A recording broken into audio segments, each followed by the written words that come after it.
अध्ययन में से एक बहुत बड़ा दीन, जिन्हें हम मसीही दीन कहते हैं।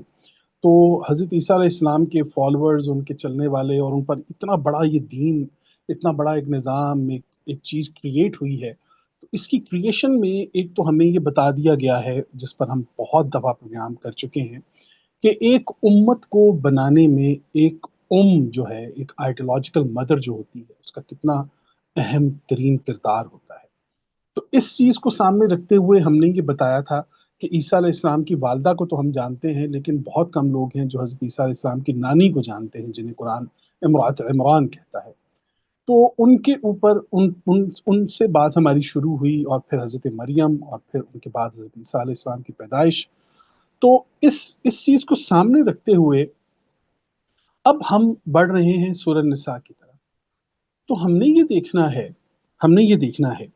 कि वो वो साबित कदमी, वो हौसला, वो अज़्म, वो कुर्बानी, और वो जो कुछ भी वलवला हज़रत ईसा अलैहिस्सलाम की नानी में था, अगर हम ये चाहते हैं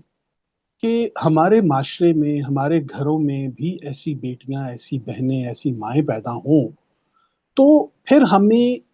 उनको उस मकाम पर लाने के लिए करना क्या होगा?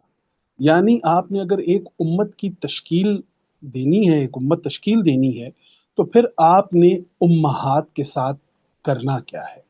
अब ये उम्माहात कैसे बनेंगी, और फिर इन उम्माहात को जब आप सामने रखेंगे, और ये पूरी ये सूरत जो है, ये तकरीबन दिखाई देती है कि ये औरत ज़ात के इर्द-गिर्द तवाफ़ करती हुई महसूस करती होती है, ये सूरत, कि ये उसकी पर्सनैलिटी के इर्द-गिर्द घूमते हैं, इसका एक-एक लफ्ज़, इसमें आने वाले तमाम तर वाक़यात जो हैं, और इसमें जो मरकज़ी हैसियत है, वो उस आइडियोलॉजिकल मदर की है, कि जिसकी हम बात साबका करते चले आए।